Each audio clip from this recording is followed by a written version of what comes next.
putting that out on all of our channels, including our newly launched YouTube channel called PeLatinos. So pretty excited about that. Well, I am super, super pumped about this conversation, and just, it's a reminder of how cool our PeLatino community is. Estefania and I were chatting about it right before we got on, but, I've been wanting to talk about this topic for quite a long time. It's been on my mind. And now our community is so large that I know that whatever topic that we want to discuss, there's going to be experts that are part of our community, and a few weeks ago, I threw up that, idea of, can we have this conversation and have some of our members and, some experts from our community join, and like that, you guys popped up. So really, really incredible. And I'm really excited to get started with that. So to start us off, what I wanted to do is just give a couple of introductions on our experts. Let me first start with Estefania Vela Pinto. What a beautiful name, Estefania Vela Pinto. She's from Quito, Ecuador, and after completing medical school in Ecuador, she came to the U.S. in 2010 and completed her psychiatry residency at the Icahn School of Mount Sinai in New York City, and completed her forensic psychiatry fellowship at Northwestern University. She's currently delivering psychiatric care to underserved populations at the Illinois Department of Corrections. And then Nancy Crespo-Richardson. She studied social and behavioral sciences with a focus on psychology, sociology, and anthropology, and minor in ethnic studies at Cal State San Bernardino. And upon graduation, she joined the Army, where she served as a medic for 4 years. She continued her studies in counseling, psychology, and marriage and family therapy at Central Texas A&M. And she is now a licensed professional counselor and practice director at Nancy Crespo-Richardson Counseling Services out of Manassas, Virginia. So not only a counselor, but a veteran and an entrepreneur as well. Dang, I mean, aplausos. I mean, badasses for sure. And, and then of course, here on screen, we've got one of the OG Latino members from like day one. I honestly think he's maybe in the top first 10 of folks. And he's absolutely the most positive dude out there. If you need some motivation, go on his Instagram, follow this dude. I mean, he is amazing. And so thank you guys for joining us. And then we've also got the busiest woman in the world, Mariana Fernandez, who's just joined us. Mariana, ¿cómo estás? Perdón, sorry for the tardiness. I was trying to get it all in. Again, not tech savvy over here. It took me a few tries, but we got here. We arrived. So sorry. It's so nice to see all of you. Nancy, Estefania, Mark, hi. Great. Ana Lisa should be joining here soon, but so let's get it started, right? Let's just dive right into it. As I was mentioning to you guys maybe a little bit earlier before we got on, I was sort of overwhelmed with the amount of information that exists about, Latino mental health issues, headlines about there is a crisis in that community.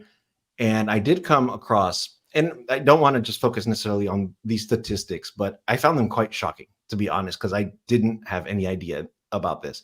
But I found that the CDC in 2018 found that Hispanics were 50% less likely to have received mental health treatment as compared to non-Hispanic whites. That was pretty intense for me. And these two really floored me when I read them. But in 2019, suicide was the second leading cause of death for Hispanics aged 15 to 34. And suicide attempts for Hispanic girls 9 to 12 were 30% higher than for non-Hispanic white girls in the same age group. I was shocked, absolutely shocked. And, Estefania, Nancy, how severely underserved is our community in terms of mental health care? And I realize that goes well beyond, suicide prevention, but so many other aspects of it. I'm a stats girl, so I'll start and then I'll let Estefania go too. So if that's okay. I also looked at the stats, and let's just start with the numbers, like you were saying. In 2019, the Department of Labor released the report that 6.1% of therapists were of Latina or identified as Latina. 6.1% of all the therapists. So that doesn't even match the demographic of the Latina and Latinx, however you identify community here in the United States. Of the of the 100% of therapists, only 5.5% speak Spanish. So let's remember that speaking Spanish doesn't mean that they're of Latina descent. That just means they speak Spanish. So Right. in combination, right, you might find a therapist that you can identify with just, because we might speak the same language or we might have similar origins. But as you and I all know, we are not a monolith. Our experiences as Latinas, Latinos, Latina is different. Our journeys of how we got here is different. Some of us are struggling with the bicultural, navigating ni de aquí, ni de allá, or identity, and so many other traumas that come with that. So to have somebody that just understands that, the number is already so small. And let's not forget that included in our Latina community are the indigenous peoples who don't speak English or Spanish. So that number is even significantly more smaller. So how do they even find access to those things? Add money, insurance, all these other nuances just to get through the door. Y ya no digamos el estigma. So I can. Yeah, we'll definitely get into that.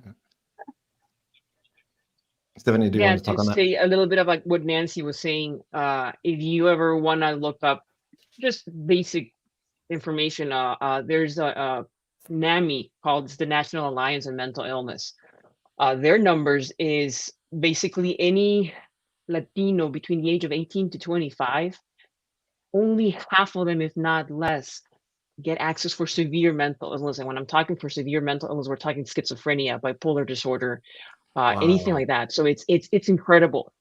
We're really an underserved community, and I'm not even talking the undocumented immigrant part of the statistics, because I don't think there's much on that. And to some points that Nancy brought up is there's a lot. I mean, the stigma, the language barrier is incredible.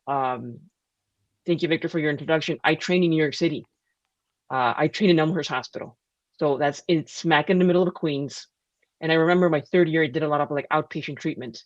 90% of my caseload were Spanish-speaking patients that were undocumented, uninsured. And thankfully, the hospital that I trained in had these services available for these patients. And it's they're looking doctor, we need somebody who understands us, what we go through, the immigration process, the language, the cultural part, and how much that plays a factor in that role. So these numbers are really small, and you don't get people that understand us and what we go through, let alone Spanish already as language is speaking pretty broadly, but then you have Portuguese, Quechua, Nahuatl. It's there's no thing, and it's really hard to get it. Yeah, that's crazy. It really is. I didn't realize how few Spanish-speaking therapists actually exist. And I definitely want to dig into those other barriers and issues, but I did want to kind of set the stage. As a whole, do Latinos tend to have certain disorders or symptoms or particular diagnoses that maybe index higher than for the general population?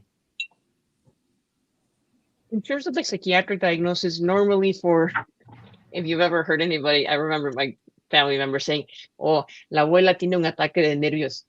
Nervios, Right? nervios. Yeah, see, or nervios. So Sí. that's actually in one of our DSM-5, the diagnostic statistic manual for DSM-5, the way we used to actually categorize diagnosis.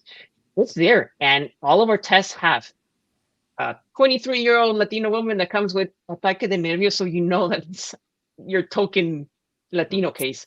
But the majority of the disorders that you will see, especially in women from Latino descent, major depressive disorder, generalized anxiety disorder, anything around that realm will be probably a little more higher than if you're talking about major schizophrenia or bipolar disorder and other diagnoses that are less known. That's where you'll probably see more.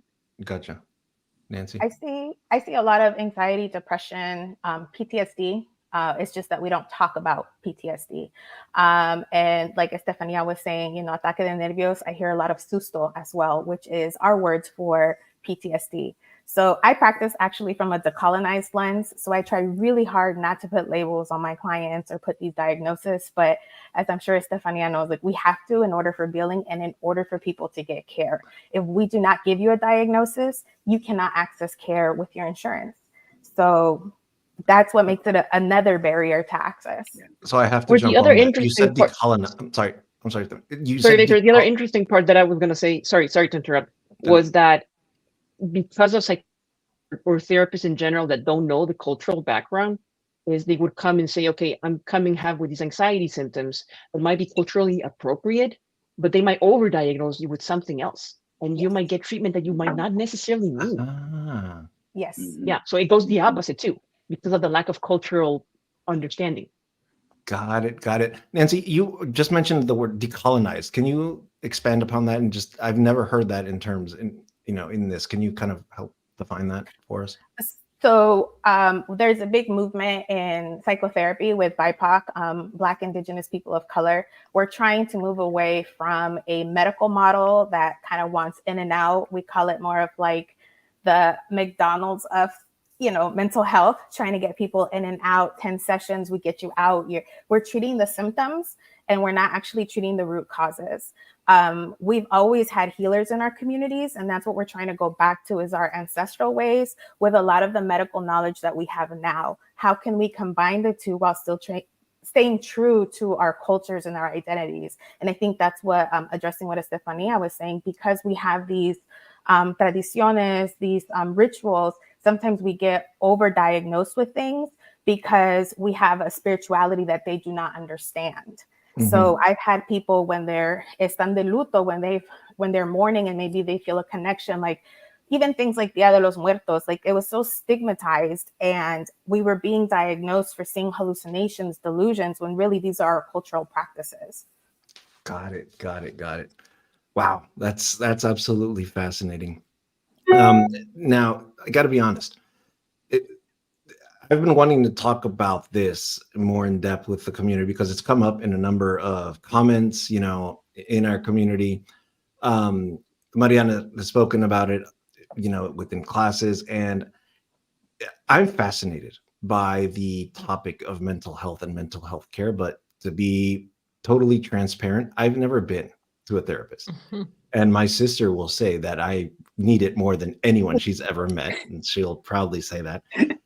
And I'm like, I spend so much time with Brene Brown and Esther Perel. I can't even tell you. That's whose content I watch the most in my life. Right. So in spite of that, like intellectually, I know that it's probably good for me. And I don't know why I haven't gone, and I've heard things at the dinner table with my family that is openly sort of discouraged it to a certain degree. I once had an aunt, and if my sister's watching this, she'll remember it. But we were talking about overcoming sexual abuse. How people are trying to overcome sexual abuse, and I'll never forget. It was like a novela scene where she kind of slammed her hand down and said, "Every woman has been sexually abused. You just have to get over it." Because we were talking about getting help for that, and I was like, I was just like floored, shocked, and I didn't have an answer to that.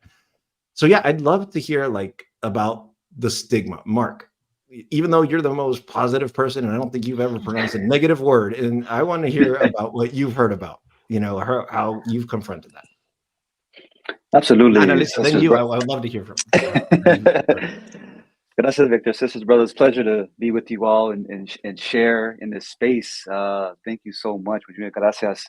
Yeah, the absolute stigma, especially for men, especially for our brothers, that we don't need to seek out that support, that help, because of that stigma, because of how we were raised, to just oppress it, to push it down. That you'll be fine.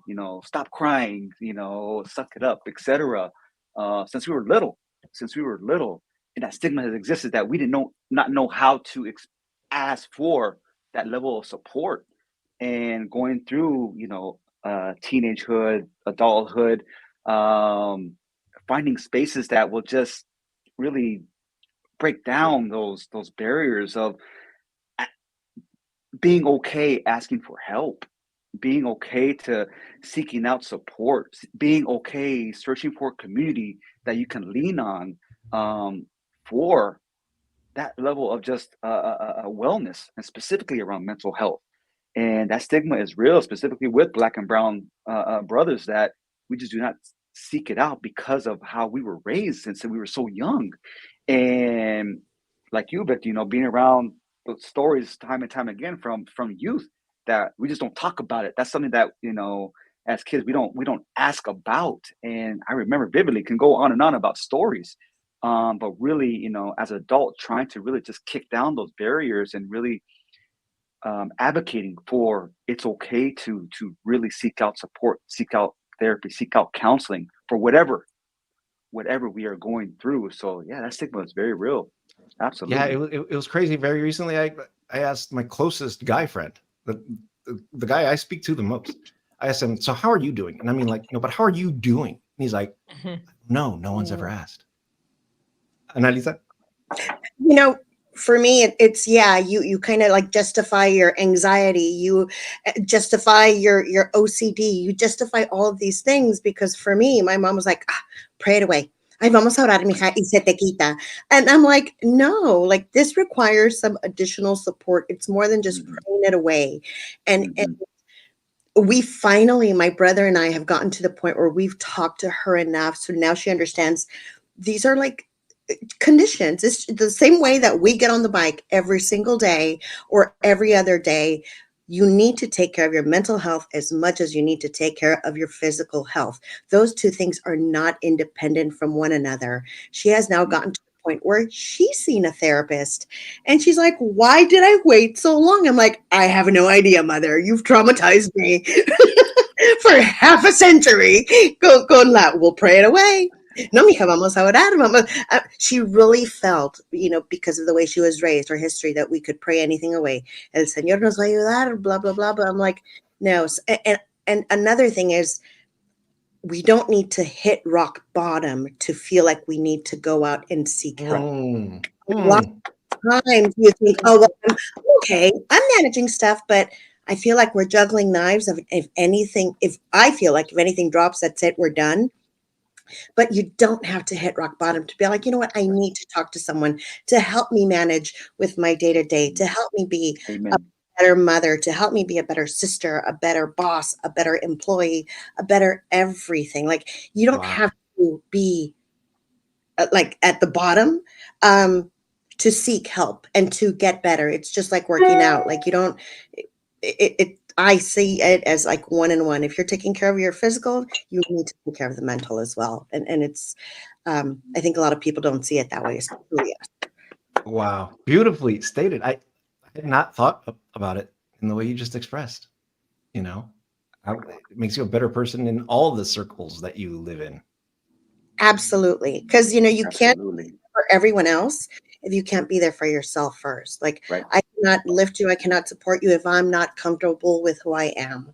And that's very tough. And believe you me, I'm plagued with anxiety. Like, there's that chiquita. Like, I remember vividly, I was like second grade. My mother came to school and like, and at that time I was like in an ESL class, and I hear her talking to the teacher. She's like, vine porque esta mañana estaba muy ansiosa and I want to make sure she's okay. And of course, I'm in El Paso and 99% of the people speak Spanish. And I'm like, oh my God, my mom just came here and told everyone I have anxiety. And I'm like, to the day, no ha cambiado. Like, but it's how you need to learn to manage that kind of stuff. So a lot of these things we have forever and a day. And you hear that a lot. No, es esta ansiosa. Ay, es esta loco. Is that whatever? And you kind of like hear those things over and over and over again. And you think that that's normal. And you don't think that you need to seek help for that. And that's just not the truth. That's not a reality. But another thing that I did want to bring up is seeing a therapist, seeking help. And I found this because my children are in therapy. Like, they've come in like for different things, and I'm all about it. I'm like, yes, let's do it. People think you're going to go see one person and that's going to be your person, and they're going to be able to help you and they're going to be able to relate. But, you know, as you know, y'all were saying earlier, like, you need to find that someone who understands you, who supports you, that allows you to feel heard. And yes, the diagnosis is important, but while you're in there, you want to feel like you're able to communicate with a person that you're talking to. That is key, because if you're going in there and you have the walls up and you have because you're afraid of, then no, feel like the people that cut my hair. How many people do you go to before you find the one you're like, yes, this is it? It's no different with a therapist. And what I found with my insurance is they give me that freedom to find someone else, because, you know, finding the person that fits you and trying to find the right therapist, it takes time, but don't get discouraged if you cannot find one person on the first time. If you do, you're so lucky that you were able to do that. But for a lot of us, it's not the reality, and it's okay to find someone else. Diana, tell us about the stigma behind therapy Stigma. that you've come across. No, I think to Anna's point a little bit, but it's the going back and allowing yourself to check in with you. And that's what I try to bring a lot to, whether it's like you're doing physical movement or starting or having a meditation practice. It's a lot of that personal check-in of knowing like, I don't feel okay, or, it's okay not to be okay. It's okay to feel. And it was diagnosed with depression from a really young age. And it was just like, I don't know, I couldn't pinpoint a certain thing. Like, it was just like, I know that I don't feel okay, and why, and start to take the shame out of it, first of all, whether it's with anxiety or with okay, I'm having these feelings, like, I know awareness of it, which again, growing up within our Latina culture, a lot of times it's like, well, shut it down or you'll make it better. There's a lot of like, pray it away, swipe it away, don't be in your feels. Like a lot of the things that we were told to just like kind of remove, that you can't just do that. And going back to the topic, especially for men, like there's so many, like you have to not cry. You have to not do this. You have to not. And so I feel like some tides are turning, and I'm seeing it with this newer generation, or how kids are being raised, of like these check-ins and kind of seeing, how are you? How does this make you feel? Because a lot of times, like to your point, Victor, whoever asked you, like, how are you? Like, how are you doing? I mean, look at how that Elmo tweet like blew up, Yes, because you're right. so many times it's just like, so even before the therapist step, even before like those are all parts of the process. But I think really giving yourself permission to just be like, what's going on? Like if my runs are feeling really heavy right now, it's just like, what is sitting heavy? What am I grappling with that I'm not? Is it a professional issue, a personal issue, like an emotional Mariana issue? And then like those being the building blocks to know that it's okay, that it doesn't have to be rainbow and sunshine, or you'd have to be strong all the time. Like, I just think that those acknowledgements and self-awareness, it's also important for kids growing up, or for everyone, that, because then finally it was like, oh, like, yes, let me go and talk to someone. Let me go. And even to that point, I come from a family physician. And it's interesting that like both my father and my brother are cardiologists. Like they take care of people's hearts. They are the ones in charge of. And even when I started telling them that I was going to therapy, they're like, oh, like there was a little bit of a stigma with that, or just take the pill and you'll be better. Like there's a breakdown in a lot of those conversations of the why, like what is going on, and the lack of wanting to have that conversation. And not that everyone has to be like a vent session, but it's a self-awareness that has to happen, I think, first, to then move to the next steps. Yeah, that's so interesting, because I've heard, like, I remember actually being told, if maybe I was down or I was quiet, es que está enamorado, They label it like it's a label. In ridicule. Exactly. It's ridiculed. And then that aspect of privacy, and it's funny how much my mother and father have evolved on this very topic, because my mother started working at a counselor's office, and she said, how could I have been so blind to this? But in that, this privacy issue, like when years and years ago, I remember having a conversation, and I said, maybe a therapist, and she's like, ¿Qué les vas a decir? It's like what are you going to tell them that could possibly matter? It's almost like life continues, and you got to wake up in the morning, and you got to pay the bills anyway. So like, ¿qué? And like my son, he's a freshman in college, and it's so funny because he called me one day and said, "Hey, Pop, guess what? I went to a therapist." And honestly and shamefully, I was kind of like taken aback. I was like, "What for?" You know, you're doing like what for? Like, and then I had to take a breath and be like, "That's good, man. That's great. You know, well done." He's like, "Yeah, it was just a great opportunity to talk to someone about kind of the pressure that I'm feeling right now." But it's great you have that communication with him, that he feels that he can come and tell you very openly, like, "Hey, I'm looking at some, you know, I'm talking to someone." For me, my kids were younger when they came and they told me that they wanted to talk to someone. And I'm like, "Great, let's do it." Like, que ellos sientan que tienen el apoyo de uno. I mean, that's priceless. It really is, because what would your mom and my mom would have said? "Oh, pray it away. Oh, you're fine. Get over it." That's the thing. But for us, I mean, we are really a very different generation, and I think we're trying to do better for kids, with our spouses, with everyone else that is around us. And if you see that your friend is that, I'm sure that when you ask your friend, like, "No, really, how are you doing?" Le notaste algo que era diferente. Maybe you're like, "No, I really want to know, how are you doing?" And it's okay to ask those questions, especially when we have like our loved ones. And you notice that they're going through something, and letting them know, like, "Hey, it's okay to seek help. It's okay to go out there and reach out to someone." I know, and I'm on the university, you know, shopping tour right now. And so many of them are talking about mental health and how they have health readily available for all these students, because our kids, they're going from, what, at least mine, it's, you know, second generation, but getting away from everything that they know. And I mean, that is very, very tough, and they have to learn to deal with all of that. And I think a lot of us, we have to internalize all the new things for us. Like, I was first generation here. I really could not go back and talk to my parents about a lot of the things that were going on. So having that safe space for them, I think, is outstanding. And yeah, a lot of schools, a lot of jobs, they're offering you something in-house. They're offering you, or like, they're really understanding that mental health matters and how that impacts you on the day-to-day. So good for him on, you know, reaching out, but more good for him for letting you know. I think that's great. That's a good point. Yeah. I would say a little bit to what Nancy. Mark was saying, like, los hombres no lloran, o no, los hombres tienen que siempre ser fuertes o no pueden decir nada, or that stigma that men have. Yeah. And sometimes right now, women too, and we learn this from our parents, like, "Oh, you're not able to talk about your feelings. You're supposed to always be fine."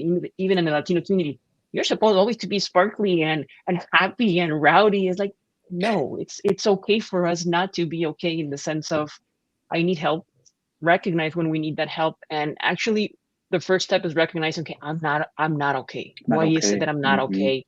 And that's where it empowers you to take, is like, I want to take control back on my life. Anxiety, depression, bipolar disorder, any of those diagnoses are exactly the same thing as, I have high blood pressure, I have diabetes, and I need to take care of that. And the estoy loca, or la ropa sucia se lava en casa, you can't tell anybody else about the secrets. That's probably how we were raised in that. And it's like, no.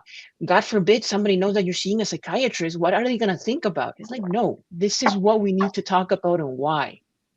So I think those barriers are getting broken now with the newer generations, which is a good thing. So give it a name and own it. That's why I tell normally my patients, own your feelings and talk about them. Yeah. That's when you're knowing how to manage them. The secrets, God, the fact that you mentioned the secrets. We don't even talk about the secrets in the family, let alone talk to a professional about it. Like, man, there's so many things that I have, so many questions that I don't have any answers to, that I probably won't ever get. I did want to expand a little bit on what Mark and Estefania were saying about having to be strong, and go with me here, cut our ancestors, our parents, just a little break here, because we are the generation that has finally gotten a moment to breathe and realize something's not right here. Our parents, our grandparents, and those ancestors before us have been on survival mode for such a long time, from the time we were colonized all the way until now, to forced migration and migration here. So they have been just trying to survive and give us a better life. Now, that doesn't make it okay that they're making us suppress our feelings now.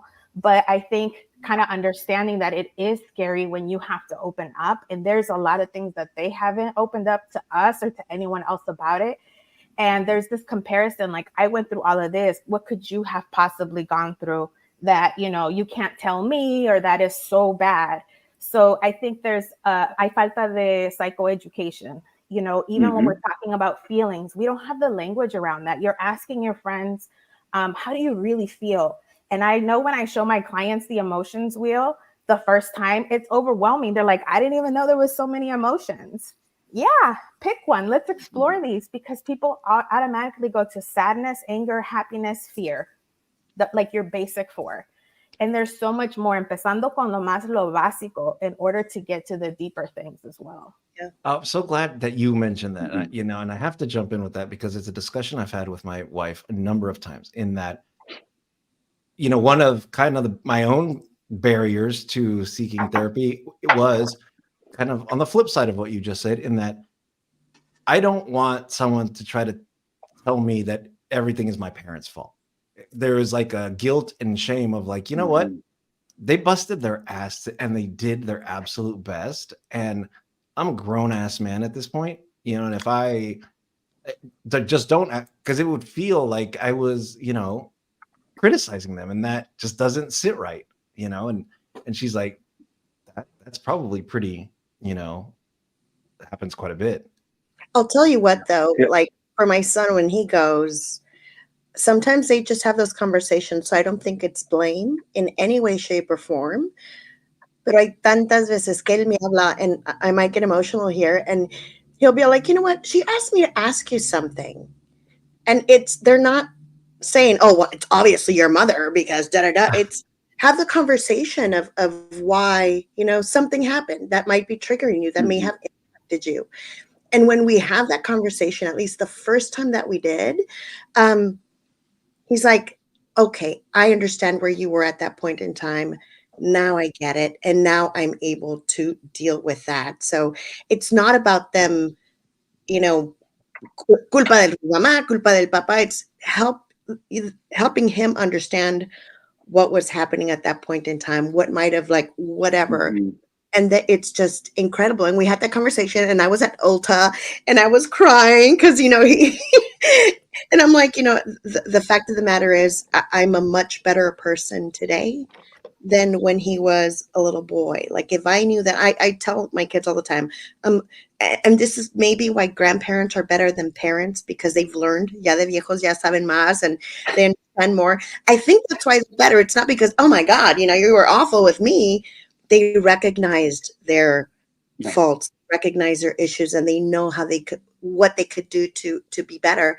And I tell my son, I'm a very different mother to you than I am to your sister, because you guys are so far apart, and I learned so much through that time, that if you're not learning, if you're not growing, if you're not improving, then you're really not living very well. So we had that conversation, and he was crying. He was in the car. He was crying. I was at Ulta and I was crying. I'm like, I can't even pay for this stuff. I gotta go. It's so good to have that conversation and to help him deal with the way that he's dealing with things because of something that might have triggered him that I didn't even know. Like, I literally was doing things, did not even think about that. And I was a young mom, and a lot of us, our parents were young parents that, I mean, there's no, you know, book on how to raise a child. We really are all just doing the best we can on the day-to-day. There's really no guide on that.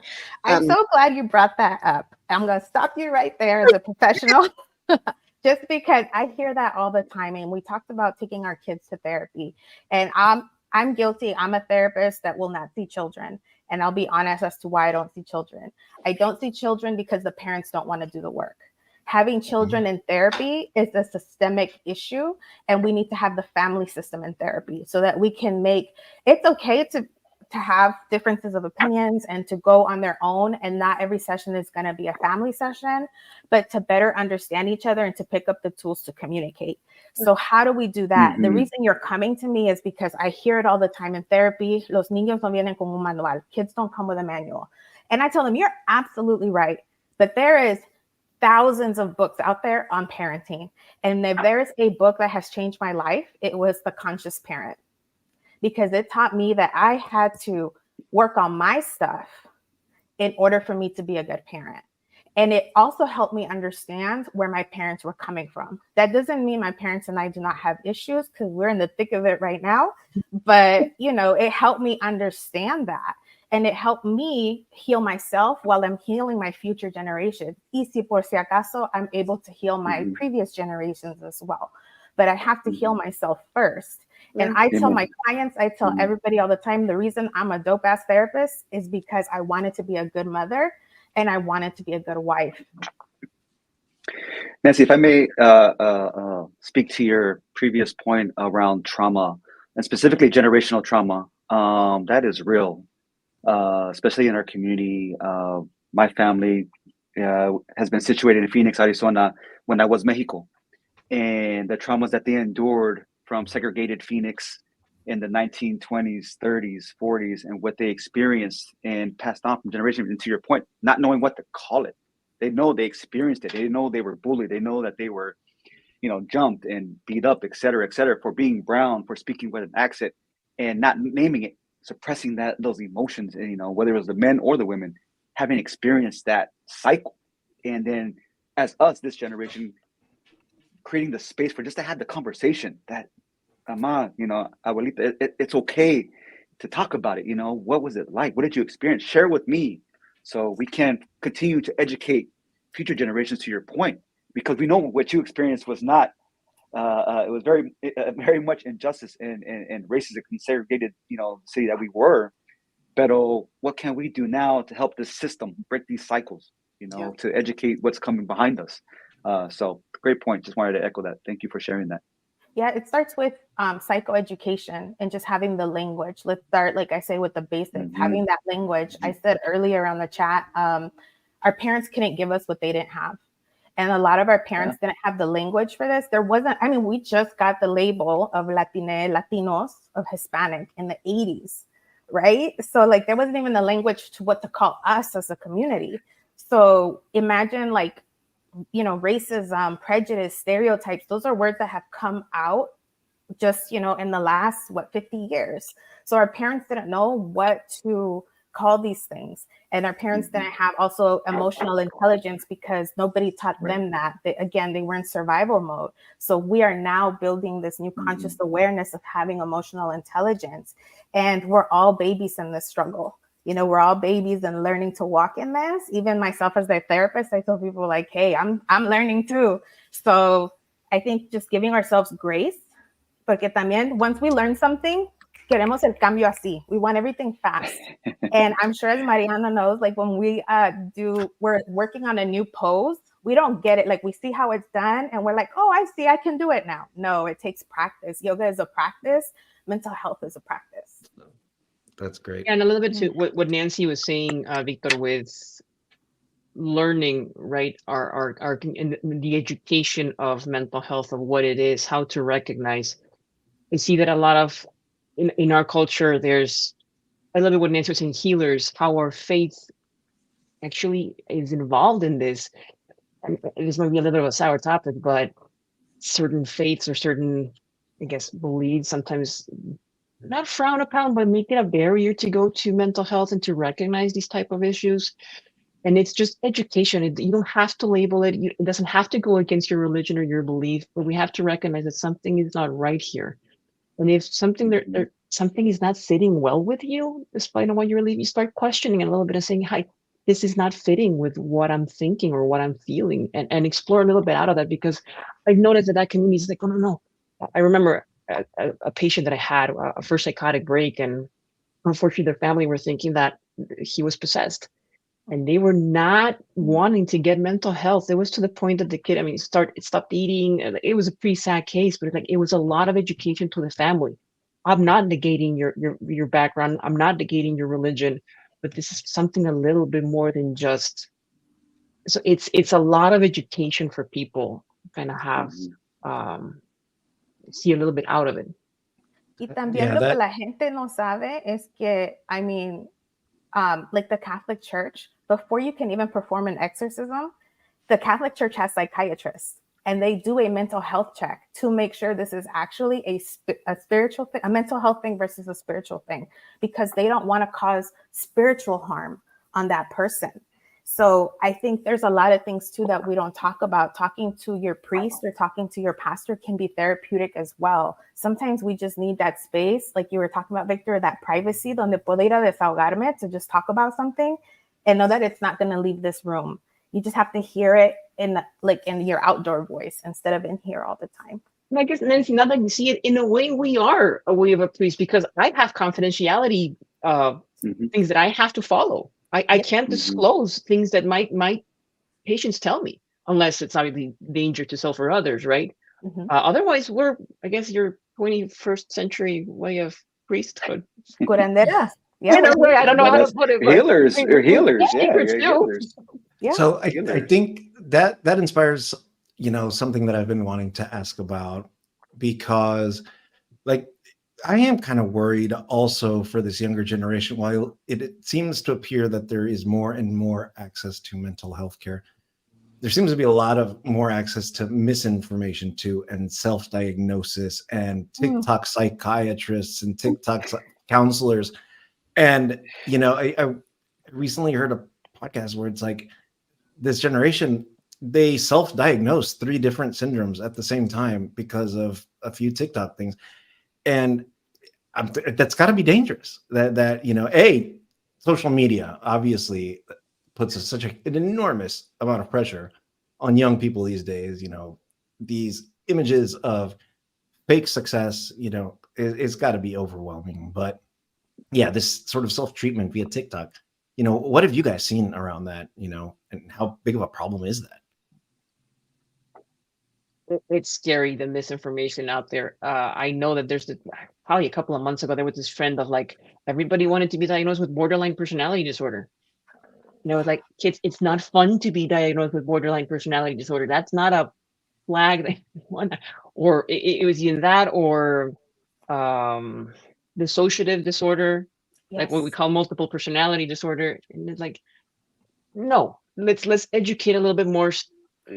You have to be conscious of what social media is out there. And I tell my patients, I know you're going to go up and search. I know you're going to go Google, but at least Google from sources that are reliable, that are not random people on TikTok saying things. Absolutely. I'm right there with you. I have people who come in and they show me the TikTok. See, I check every box. And I'm like, well, let's pull out the DSM. And even with the DSM, as we learn in school, you can find yourself on the DSM. We're all in the DSM one way, shape, or form. If you look hard enough, you will find yourself in there. Is it making your life more difficult? And in what areas is it making it more difficult for you to function and be a functional person? And that's, again, that medical model. That's not to say that you don't have some of these traits. And I have a love-hate relationship with Brene Brown, but she talks about trait versus state. We can be in a state of depression, but that's not our trait. That is not your diagnosis, right? So when it becomes personality, when it becomes something that's your day-to-day, now we have an issue. But we all go through depression. We all go through anxiety. We all have our moments que perdemos la cabeza, you know what I mean? And then how long do you stay in those states, right? And that's why having that psychoeducation of, frequency, intensity, and severity of how long you're in these states is so important. Yeah, So it's a lifelong. Oh, sorry.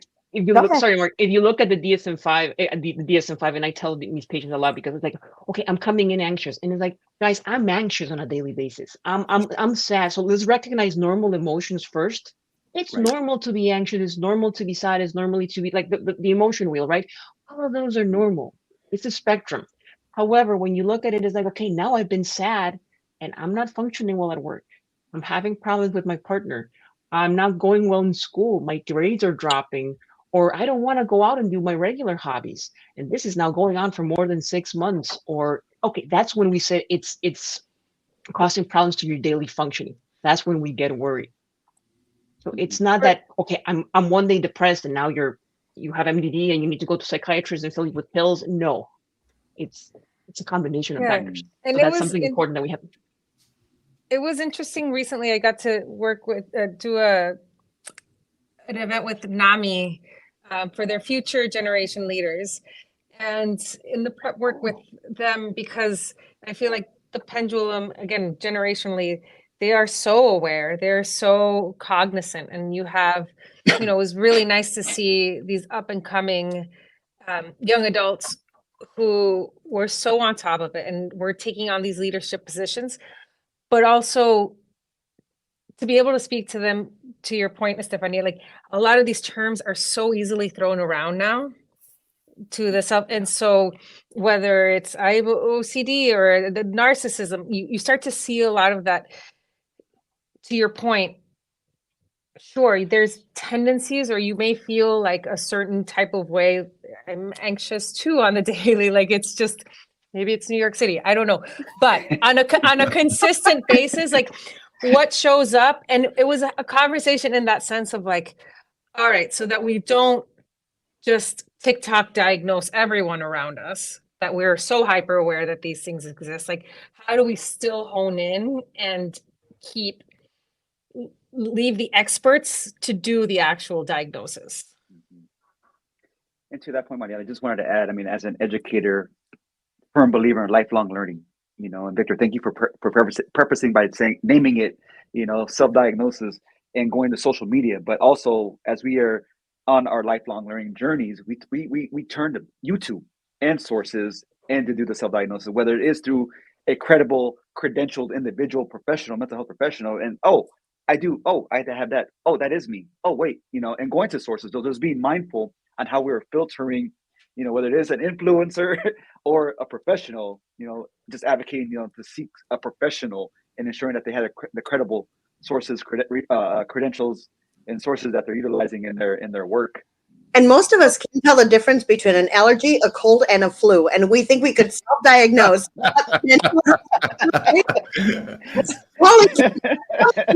Might have the flu. No, but literally, like, you have to recognize that these are professionals and that is their job.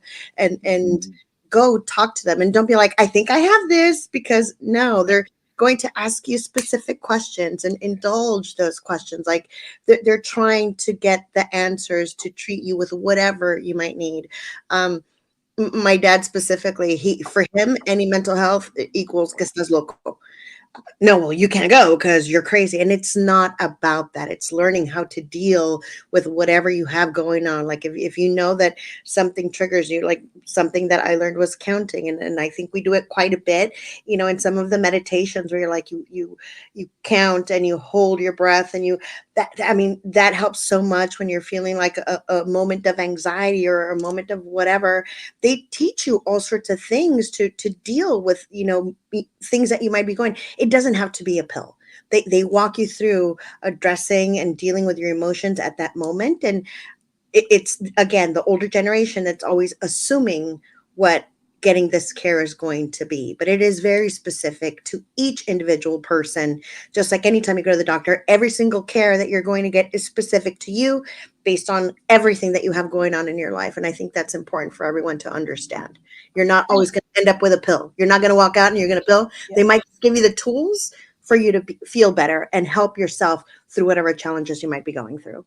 And professionals get it wrong too. I don't want to say get it wrong, but I have to get to know you. I have to get to know you in order to see what's really going on. And I can't learn about your 18, 24, 65 years of life in a 1-hour session and give you a diagnosis, right? We get mad when the doctor comes in and out for 15 minutes. Y ya nos da, tienes esto, right? And how many times do they get it wrong? And you live the whole life. You haven't even talked about your deepest, darkest secrets to anybody. And you want me to diagnose you with what in an hour? So I think kind of it's also an evolving thing of learning yourself. And I know I practice conservatively, where we start more conservative and we slowly upgrade if we see that there's more symptoms over time, because I don't want to give you that pill right away. I don't want to have to refer you to Stephanie if it's not necessary. I think there's a reason. Medication has its purpose, absolutely. But if we can treat it without, that would be great. Sometimes it has to be the reverse. We have to treat you with medication first, and then we slowly take you off. So it does take a team, and it takes constant communication. And sometimes that's the first thing you're learning on your first session of therapy, is how to communicate with your therapist.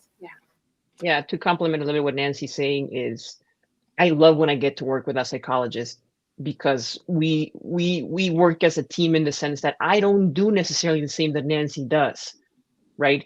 And I tell my patients, so you're coming to see me, you're probably better off just starting what we call the least damaging or the least invasive.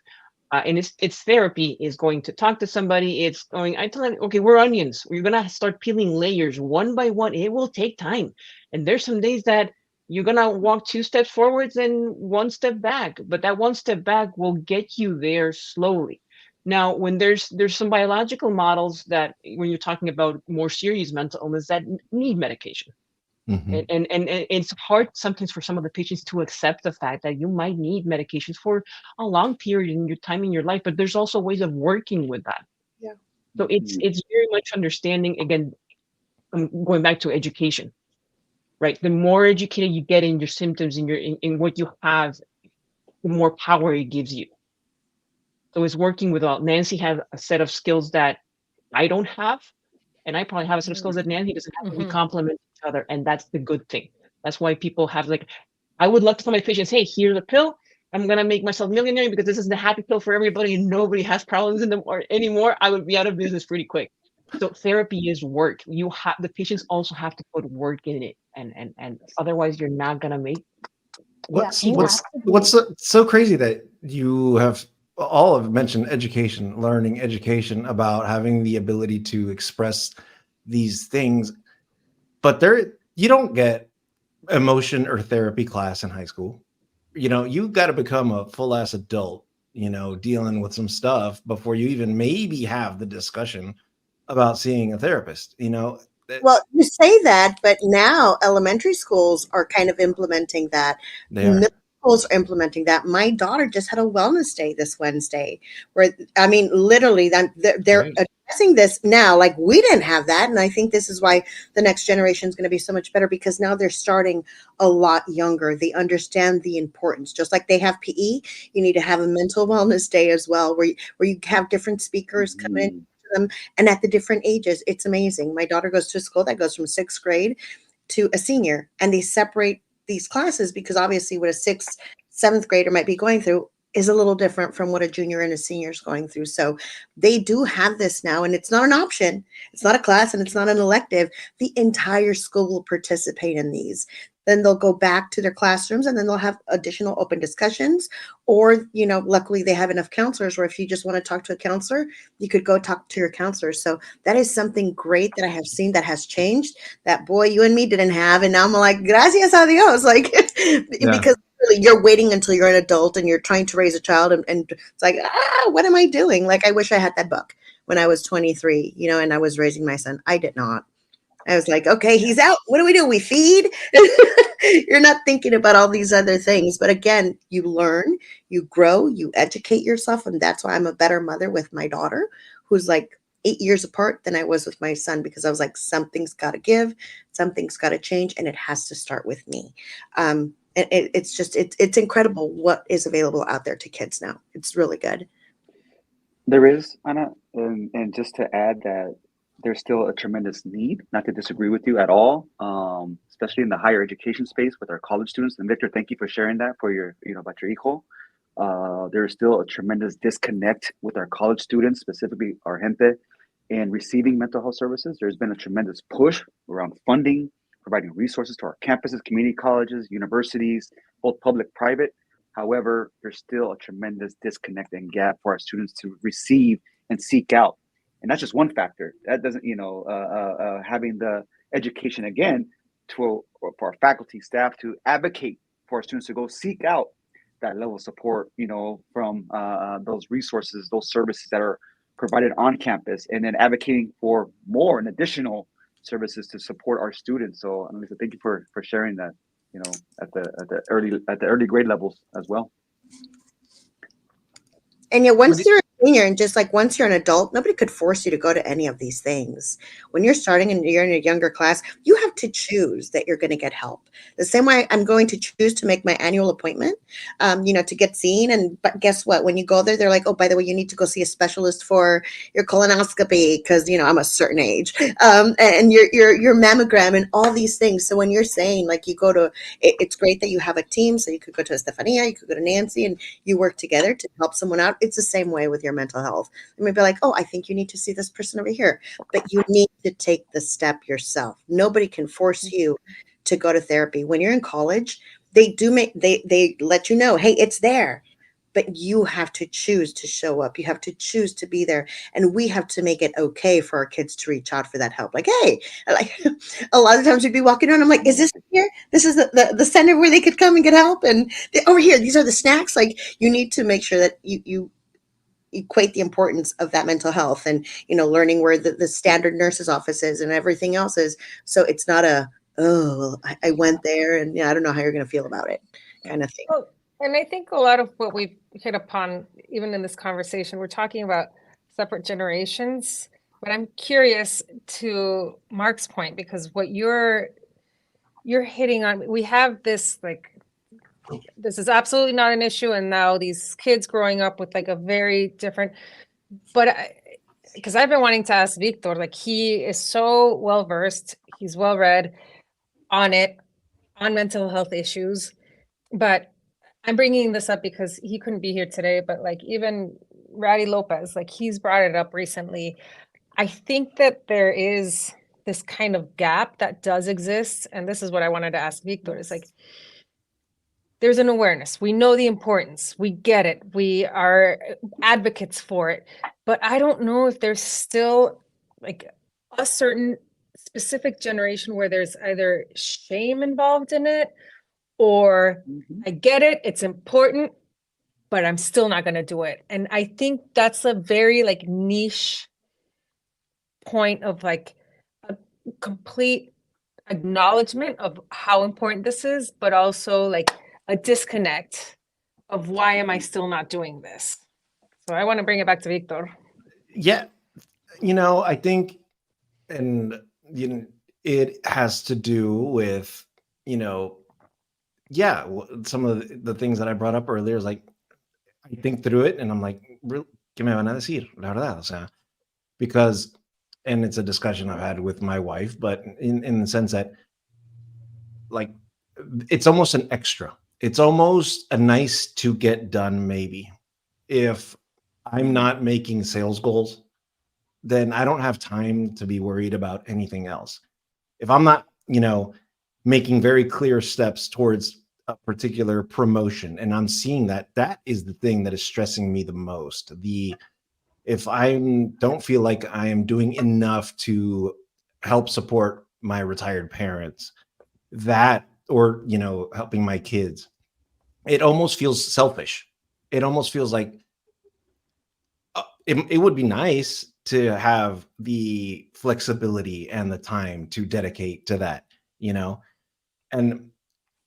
but you've all sort of said it in a way, but yeah, it's a tool that will help me be better at achieving those things that I am trying to achieve, and it's not the first time I've heard it. Rachel, she is my wife. She is studying to become a therapist, and she's been just extremely graceful with, pushing me towards that. And so, yeah, I've always put it as a nice to have. And apparently I'm so important that I don't have time to give it that much, that focus. And it's kind of funny because, and I first got onto the Peloton platform. I got a bike because I wanted to lose weight. I didn't really realize that at some point now I use it to like calm down, to make me feel better than I feel at any point in the day. That 30 minutes afterwards, I'm like, so I guess that's sort of mental health. But yeah, there is a disconnect for sure. And from understanding to actual action is a large ocean for sure. It's that pre-contemplation moment where we are like, okay, there is a problem, but I don't want to acknowledge it. The question is, why don't you want to acknowledge it? what is behind that. Is it stigma? Is it shame? Is it I don't have the means or I can't find it? Because Victor, from what you're saying, I'll throw it back to you again. You found 30 minutes in your day to get on the bike and exercise. Why can't you find 30 minutes to get on a tele appointment with a therapist? Because it's as equally as important as your physical health. So I would wonder what's behind that. You know what? This is not what this was about, okay? Yeah, This is not about talking to Victor. We're going to move on to the next question. I am not going to be invited again. I'd like to circle back to the idea that maybe, just maybe, right? And as a therapist, I'm a big believer. If you're not ready, don't come to therapy then. You have to be ready, because if not, you're going to show up and say it didn't work. Yeah. I tried therapy and it didn't work. What does ready mean? So, and ready looks different in everybody, right? And I think like we were talking about earlier, knowing and doing are two different things. And we think que nomás es un pasito, ahí nomás está la orilla. But it's such a huge leap, and there's so many in between. So I'm gonna date myself here. Do you guys remember Super Mario Brothers? Well, Mario Brothers, the original Nintendo game. And in order for you to get from one side to another, había a level where there was like a bunch of little things, and you had to run so fast to cross, or else you would fall down the hole. Yeah. So that's what we think we have to do. Let me just run across and do all the things de un solo so I can get to the other side. We're not Super Mario Brother. We have to take each little in between and take our time and really calculate. And so it might mean going to therapy once a month, once every 2 weeks, once a week, whatever it is you need. And it's okay to take a break from therapy. It's okay, because we need it at different times in our lives. And I do want to say too that therapy is not the solution to it all, because these are things that we were doing way a long time ago. We were sitting in healing circles as a community. We were having pláticas just like we're having right now. What we're doing right now is healing. We are healing our communities by having this open discussion. So we don't need to always go to just a one-on-one. I think we should. I think everybody could benefit from therapy. And I think that's why PeLatinos and Peloton has created just a beautiful platform where we can heal together. Now let's take it up to the next level when you're ready, right? Is it going to a healing circle? Is it joining a meditation class, trying yoga, trying different things so that you start to learn yourself, like Mariana was saying earlier, so you can distinguish between, is this depression or is this just an off day? Is this a work thing or is this a me thing? And then if you still feel like, ooh, I don't think I can manage this on my own, now let me reach out to my therapist. Let me reach out to my support system. Ideally, that's what we want, is for you to have an organic support system that you can turn to so that you're not leaning on your therapist all the time, because my job is to eventually not have a job. I want to teach you the tools and create a community for you that you don't need me anymore. Am I going to be sad? Absolutely, I'm going to be sad. I think about my patients all the time, my clients, all of y'all. Pero a la misma vez, I want to see you thrive. I don't want to see you survive. I want to see you thrive.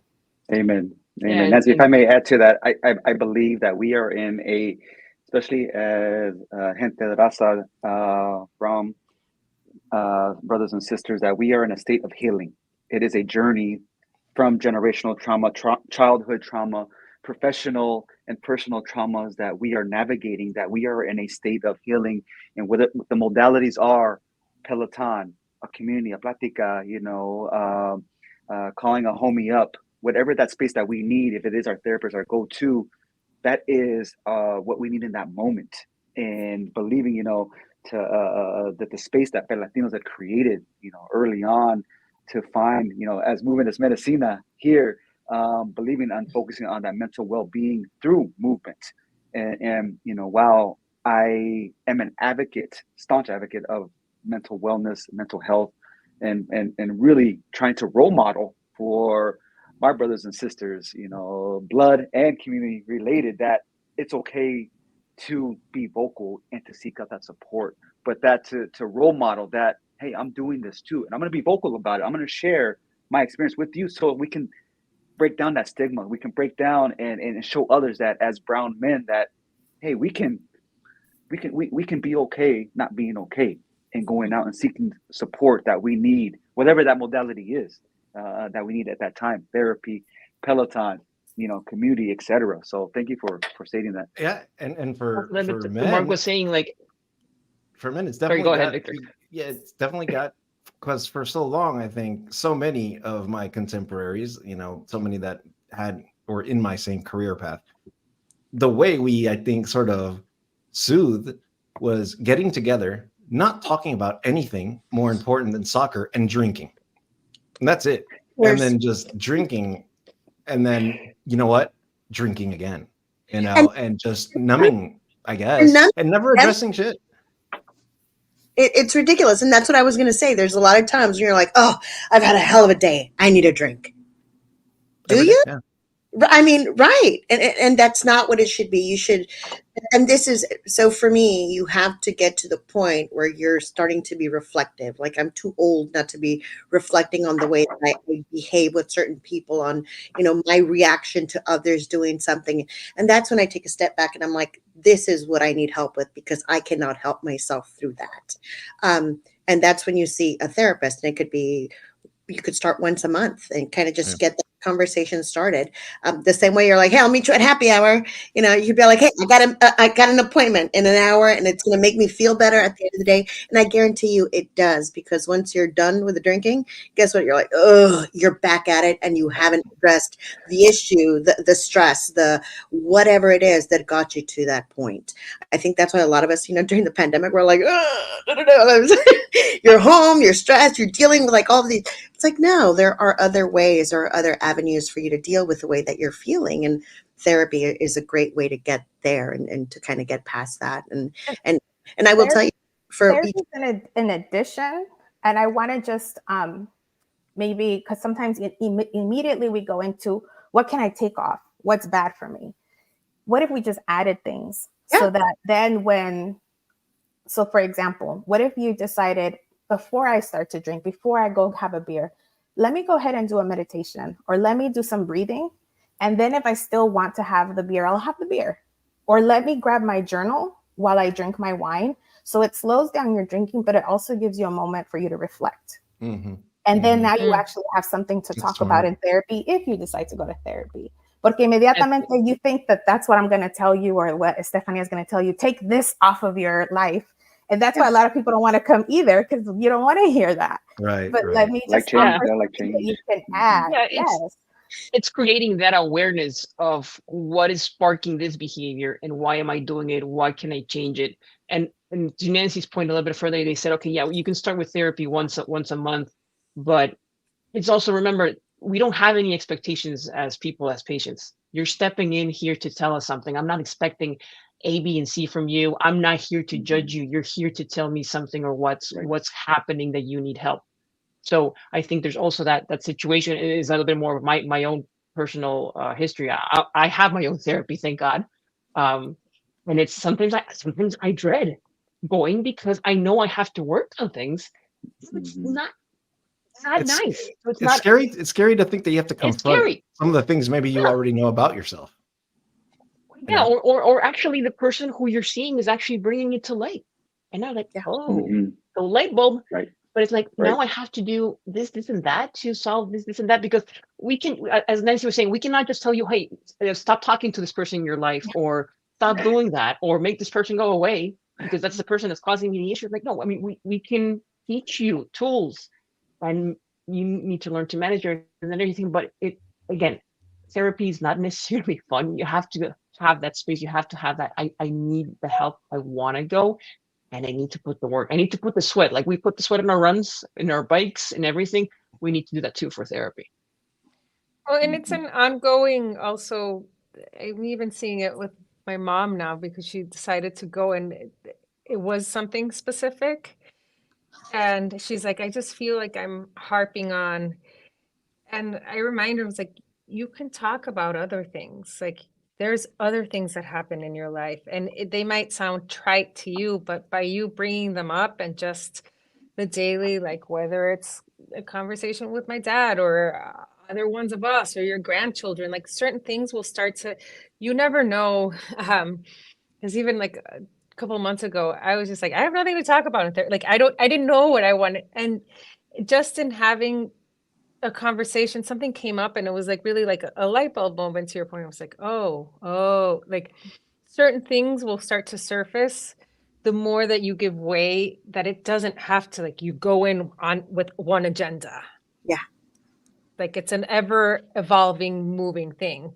So my breakup with my ex was like what led me to therapy, but like we don't talk about him anymore. You know, it's a different thing. I do, want to, maybe take a little bit of a shift. And I'm not sure, Mariana, you caught this earlier, but there is apparently a huge issue with, young Latina women between 18 and 34 and suicide.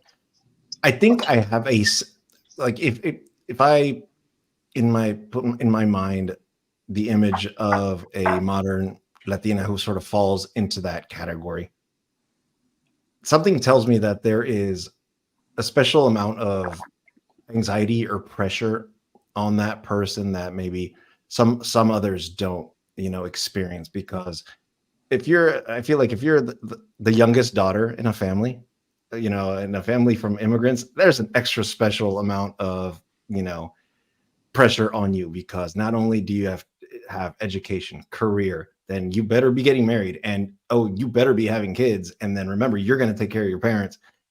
Just saying all that feels like terribly overwhelming.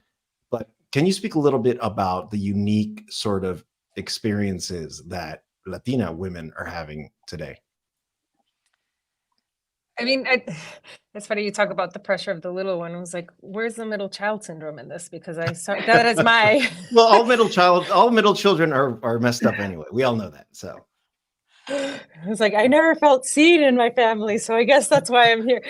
But so you put yourself in front of millions. yeah, I was like, no, that's why I tell my parents all the time, because this goes back to a lot of what we were talking about earlier.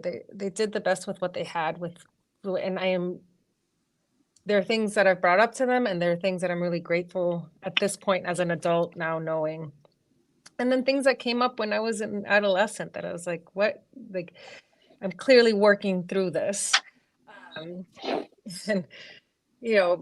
there were 4 of us, and my mom was just like trying to survive. And I was like, how do I stand out? And like, I ended up in theater, and then, that's a different story. But I do, when you read that, said that statistic, I felt a sucker punch because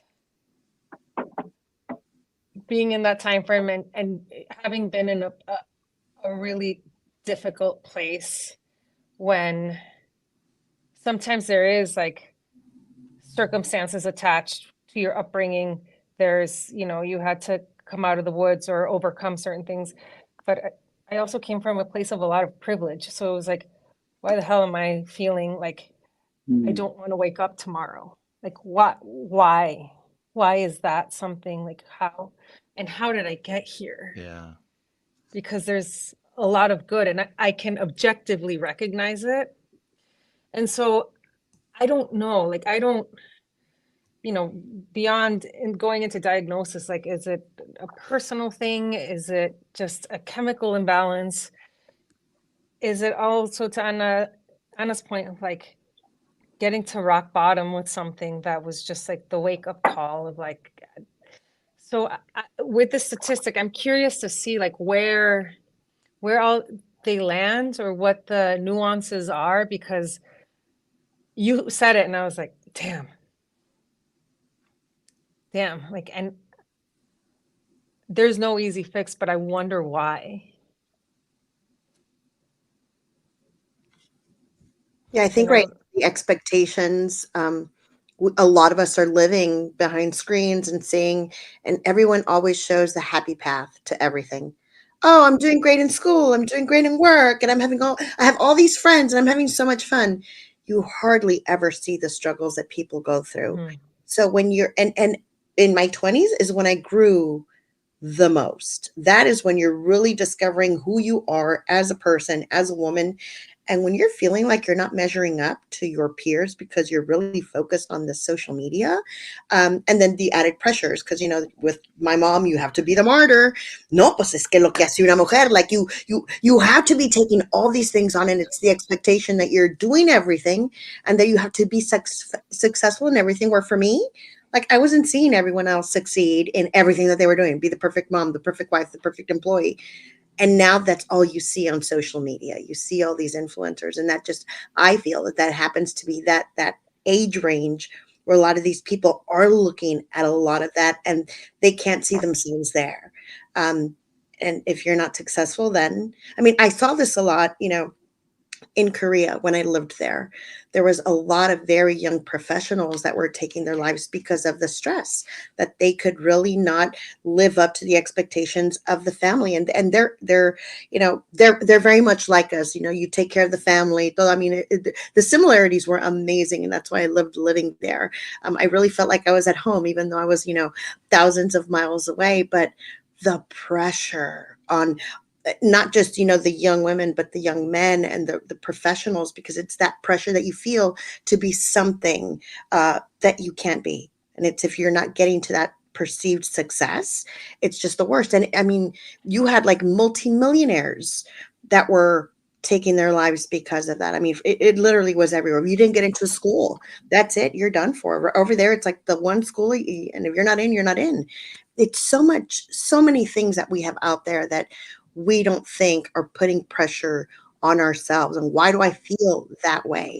Why am I, internalizing someone else's success? It's all sorts of things that I think it could be. And I mean, it's sad. It truly is sad. But that generation, unfortunately, is the one that has been living behind the screens and on, the social media, everything from, what was that one? MySpace.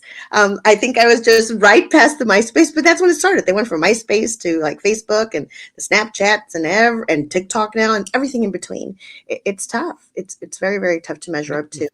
And I feel like it's going to get worse, because now not only do we have real people sort of faking perfect lives and giving these images, but AI will now begin generating even more of this content to that sort of Right. shows pure perfection. So that definitely even more pressure, more dangerous. Yeah, but again, expectations, right? We live to wanting to please somebody else's expectations instead of our own. Okay, expectation is a woman now in this age range. You have to have a career, have kids, be the perfect mom, have a household. No, that's society's expectations. What you want is, what are your expectations for yourself? Not my mom's, not my dad's, not my siblings. And I think that's something that even outside the Latino community, that's something that I think everybody struggles with. At each culture with their own expectations too, and it's something we need to just be rid of and just free. Like, this is what I want for myself. If it's whatever you want, doesn't matter. And I've learned that the hard way.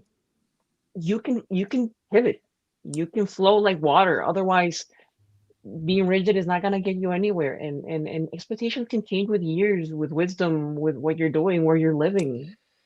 But what you're saying, Estefania, is interesting. Sorry, just on that point, because I think, especially if we talk about culturally, like, there's so many things that attach us back that you want to keep. And I even see it from the nuance of like going back to see my family in San Diego and the life that and like, grass is always greener, of like, I chose this, but there's this, and like there's this constant wavering back and forth of like an attachment and of recreating and upholding, right?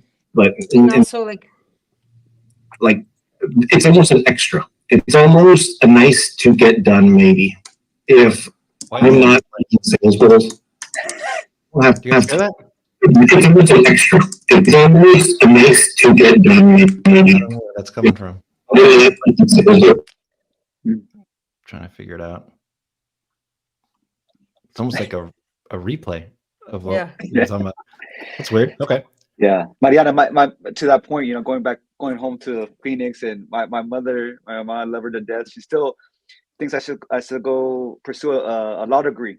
It's like, Mijo, have you ever thought about going back to school and I'm like, Mom, I have a PhD. Like, why would I do? Why would I? But no. I think if you should go and pursue getting an additional degree. The practice law. If you were a lawyer, Dr. Mark. I'm like, okay, ma. Okay, I'll consider it, ma. Gracias. I'll consider it.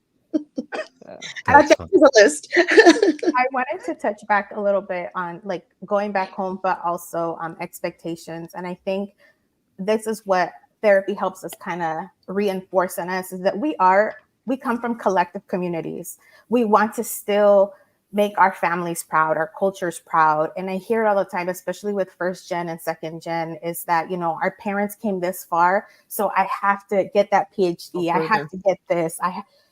So where can we find that happy medium, right? Where can we find where both expectations, or not even expectation, where both desires of the heart, of the soul can come together, and you can still make your culture proud and make yourself proud, so that you're not completely swinging the pendulum over into the other way. And I think that's what's driving a lot of the suicide rates, is we think all or nothing. It has to either, we have to please our family, or, F my family, I'm going to please and do whatever I want. And neither of those things is going to bring us the joy that we're seeking. So really finding that happy medium. And back to the suicide question, I think we get to that point because the reality is, we have all had that thought of, I don't want to be here anymore.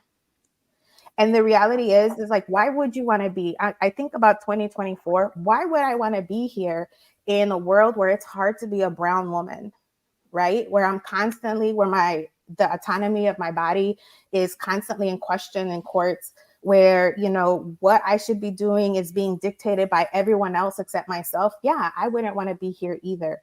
So I think, again, back to education, educating people on the different levels of suicidality and suicide ideation, so that you can get help before you get to that point of an actual suicide attempt.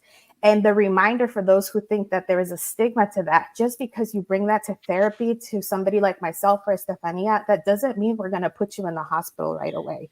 We're going to walk you through this process. We're going to make sure that you are safe, because the hospital is actually the last resource when we really think that there is a severe safety concern.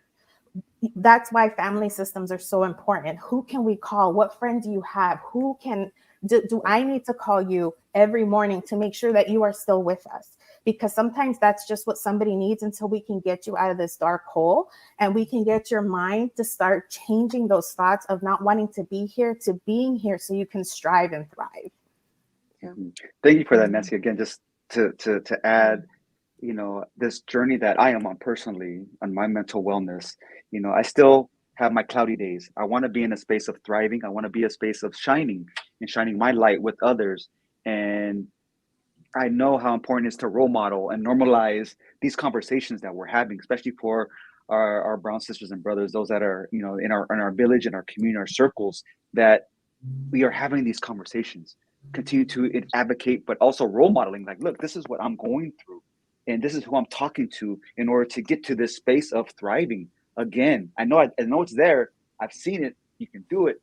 I've been there with you, but let's get you there. How can I help you? How can we do this together in this journey of healing together? So thank you for adding that.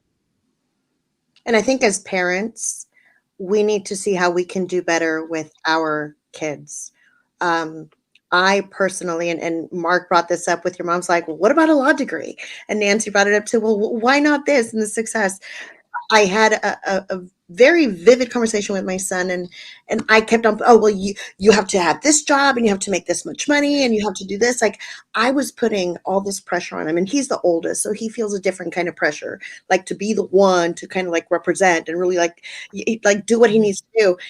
And he looked at me and he's like, maybe I don't want everything that you have.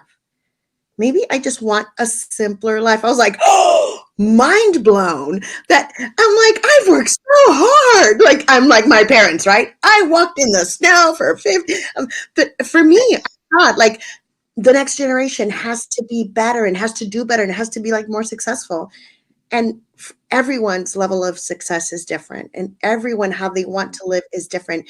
And that was so important. When he told me that, I was like, got you. You do what you do, boo-boo. Like, continue with whatever makes you happy. But you know the kind of life that you want to have. try to get to that. If you need my support, I'm here for you.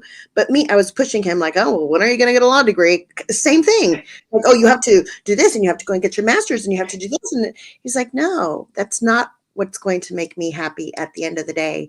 And I had to recognize that and be like, okay, let me get off my little soapbox about how you have to keep doing better and being, because again, it was my expectations on him.